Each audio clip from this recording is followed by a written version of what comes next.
तो हम current affair series में आज एक बहुत महत्वपूर्ण टॉपिक जिसका नाम है अर्बन चैलेंज फंड। अभी 14 फरवरी 2026 को हमारी केंद्र सरकार ने इस अर्बन चैलेंज फंड के बारे में कुछ बातें कही। पुराना क्या तरीका है और अब क्या बदल गया है उसके बारे में मैं थोड़ी सी बात आपको बता दूं। वर्तमान जो केंद्र सरकार है वो सत्ता में आते ही साथ उसने एक स्मार्ट सिटी प्लान चलाया था। देश के अंदर 100 स्मार्ट सिटी विकसित करने के लिए स्मार्ट सिटी का चयन किया गया देश के अलग अलग हिस्सों में। जैसे अपने राजस्थान में अजमेर का चयन किया गया है ना, देश के अलग अलग हिस्सों में स्मार्ट सिटी।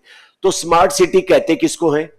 ऐसा शहर जहां पर एक शहरी के लोग तौर पर और बाहर से जो लोग आए उनको किसी भी प्रकार की असुविधा या विभिन्न प्रकार की डिफिकल्टी कठिनाइयों का सामना ना करना पड़े।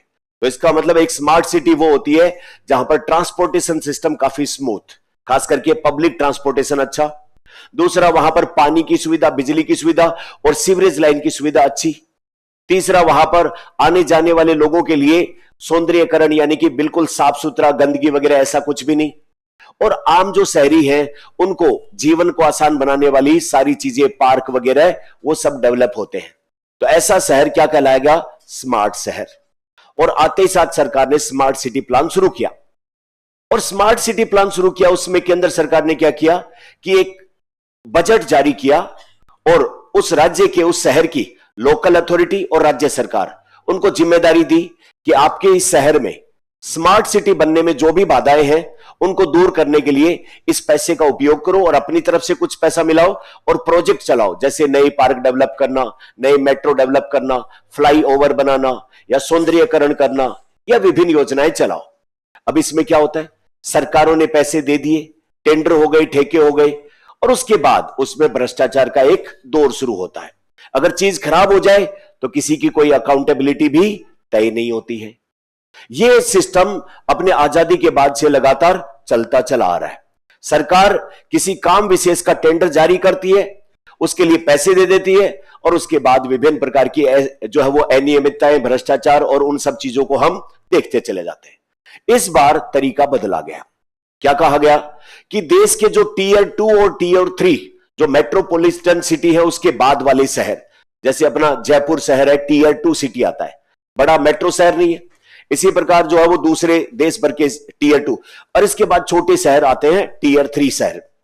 तो केंद्र सरकार ने कहा कि ये जो टीयर 2 और टीयर 3 सिटी है उसमें वहां की राज्य सरकारें और वहां के नगर निगम या नगर पालिकाएं या वो वहां के कोई विकास प्राधिकरण बने हुए वो उस शहर को साफ सुथरा, विकसित और सेल्फ सस्टेन बनाने के लिए अपनी अपनी योजनाएं खुद बनाओ।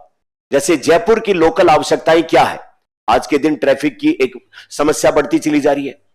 यहां पर जो है वो टूरिज्म के लिए पर्याप्त सुविधाएं नहीं है। कई कॉलोनी है जहां पर बरसात में सड़कें टूट जाती है, बहुत सारे अच्छे पार्क नहीं है या फिर फ्लाईओवर की कमी है, पार्किंग स्टेशन अच्छे से नहीं बने, बहुत सारी दिक्कतें ऐसी है।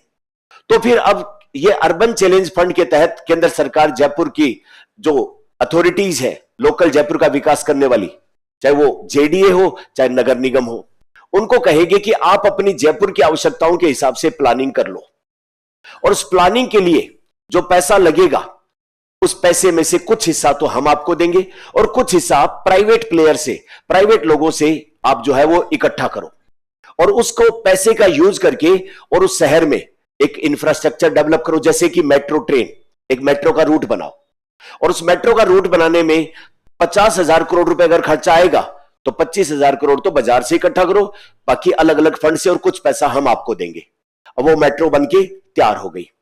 अब उस मेट्रो के संचालन में जो पैसा आपको वापस मिलेगा वो पैसा प्राइवेट प्लेयर को एक निश्चित टाइम तक के लिए, जैसा बीओटी टोल मॉडल होता है वैसे उनको वो पैसा रिकवर करवा दिया जाएगा और उसके बाद में इस मेट्रो का संचालन होता रहेगा। इसी प्रकार मान लो कि कोई एक पार्क का डेवलपमेंट किया जा रहा है और उस पार्क को डेवलप करो और उस पार्क के चारों तरफ जो उसकी इन सब की दुकानें जैसे अपनी ये खुलती है थड़ियां वगैरह, और वैसे कियोस्क वगैरह बनाओ। उस पार्क में एंट्री करने वाले से 10-20 रुपए की फीस रखो और जो दुकानों का किराया आएगा उससे उस पार्क को बनाने में जो प्राइवेट प्लेयर का पैसा लगा उसको निकालो। कुल मिला के अब सरकार सीधा एक योजना के लिए पैसा जो देती थी पहले, वैसा पैसा देके और उसकी अकाउंटेबिलिटी नहीं पूछती थी, ऐसा नहीं होगा। अब लोकल बॉडीज को लोकल आवश्यकताओं के हिसाब से विकास करने की, विकास की परियोजनाएं डिजाइन करने, विकसित करने और चलाने की बात कही जाएगी। और उसमें पैसा जो है वो अगर प्राइवेट लोगों का होगा तो वो जो शहर की सुविधाएं हैं उनका रख रखाव, मेंटेनेंस भी अच्छे से होगा। उसमें भ्रष्टाचार को भी कमी आएगी।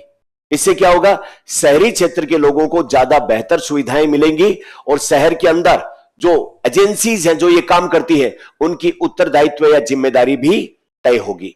उस हिसाब से ये जो योजना बनाई गई उसका नाम है अर्बन चैलेंज फंड। नोट, योजना बेसिकली एक फंड है, योजनाएं तो पहले ही बनती थी। और ये अर्बन चैलेंज फंड क्या है, शहरी क्षेत्रों के दैनिक जीवन में जो चैलेंज आते हैं उनको जो है वो दूर करने का एक फंड है। इस बारे में थोड़ी सी बातें हम इस संदर्भ में देखेंगे। तो प्रधानमंत्री जी की अध्यक्षता वाली ने जो है वो उन्होंने अर्बन चैलेंज फंड को मंजूरी दी है 14 फरवरी को, जिसमें क्या कैबिनेट ने 1 लाख करोड़ रुपए का देश भर के टीयर 2 और टीयर 3 जो सिटी है उनके लिए एक फंड बनाया है। इस फंड का उपयोग अगले 5 साल तक जो वो 4 लाख करोड़ के शहरी निवेश को उत्प्रेरित करने की अपेक्षा है। सरकार की तरफ से कितना फंड दिया जाएगा, 1 लाख करोड़ रुपए का, और बाकी प्राइवेट प्लेयर से इन्वेस्टमेंट करवाया जाएगा। अच्छा, उसके बाद टीयर 2 और 3 शहरों में ऋण योग्यता सुदृढ़ करने हेतु 5,000 करोड़ रुपए का कोष बनाया जाएगा, जिससे उन्हें पहली बार बाजार से वित्त जुटाने में सक्षम। अब मान लो भीलवाड़ा का नगर निगम पहली बार वहां की लोकल सुविधाओं को विकसित करने के लिए प्राइवेट लोगों से कहे कि तुम यहां पर आकर पैसा लगाओ। वो कहेंगे भाई तुम्हारे पास प्लान क्या है, तुम्हारे पास खुद की तरफ से लगाने के लिए क्या है, तुम इस पैसे को हम लगवा रहे हो हमसे, हम वापस से इस पैसे को कैसे रिकवर करेंगे। उसके लिए 5,000 करोड़ रुपए का पहली बार इस तरीके का जो फंड रेज करेंगे बाजार से, उनके लिए एक फंड विकसित किया गया है इसी में से। और उसके बाद में इसके विभिन्न जो बातें हैं उनका एक अपन ने ऐसा मुख्य बिंदु वाला ब्लॉक डायग्राम बनाया जिससे कि सारी बातें समझ में आए। तो केंद्र सरकार द्वारा स्पॉन्सर की जाने वाली योजना, इसमें जो शहरों के अंदर कॉम्पिटिटिव बेस्ड चैलेंज मोड यानी कि ये डेवलप करो और इसको मेंटेन करो और शहर के जीवन को आसान बनाओ, उसके लिए ऋण देने के लिए इसका कोऑर्डिनेशन करने का काम नोडल मिनिस्ट्री बनाया है, जो है वो हाउसिंग एंड अर्बन जो अफेयर्स है उसका मंत्रालय, ministry of housing and urban affair, आवास एवं शहरी मामलों के मंत्रालय। उद्देश्य लचीले मॉडल विकसित करके और शहरों के अंदर उच्च गुणवत्ता वाला इंफ्रास्ट्रक्चर और बुनियादी ढांचा, नागरिक केंद्रित जीवन लोगों का आसान बने, उस तरीके से विकास के केंद्र के रूप में शहर यानी कि इकोनॉमिक एक्टिविटी अच्छी बने। और शहर जो पुराने पड़ गए हैं, इंफ्रास्ट्रक्चर थोड़ा पड़ने लग गया है, पॉपुलेशन लगातार बढ़ती जा रही है, भारत की पॉपुलेशन का अर्बनाइजेशन हो रहा है, तो उस केस में शहर सस्टेनेबल बने रहे, शहर रहने योग्य बने रहे, भीड़ भाड़ या बहुत ज्यादा कंजेस्टेड ना बन जाए, इसके लिए जो पुराने ढांचे बने हैं उनको दोबारा से रीडेवलप, मतलब ब्राउन फील्ड टाइप का मामला यहां पर दोबारा से करने के लिए पानी और स्वच्छता यानी कि सीवरेज लाइन और पीने के साफ पानी की अगले 5 सालों में केंद्र सरकार की तरफ से 1 लाख करोड़ रुपए। बाकी पैसा कहां से आएगा, प्राइवेट प्लेयर उसको इन्वेस्ट करेंगे। प्राइवेट प्लेयर इन्वेस्ट करेंगे तो उसके बदले में उस जो शहर में सुविधा विकसित होगी, चाहे मेट्रो की, चाहे पार्क की या किसी भी चीज की, उससे उनको पैसा वापस रिकवर करके दिया जाएगा। तो बस ये सारी बातें हैं इसके अंदर। तो ये जो बातें हमने की वो उसी से संबंधित इसकी मुख्य विशेषताएं हैं। अब एक सवाल सोल्व करके बताओ मुझे, इस पर आधारित है वो।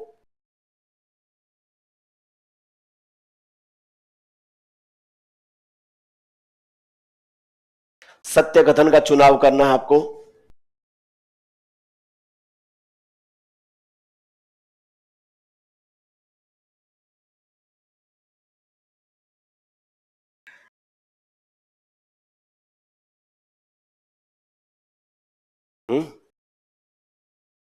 दोनों ही सही है क्या, पक्का?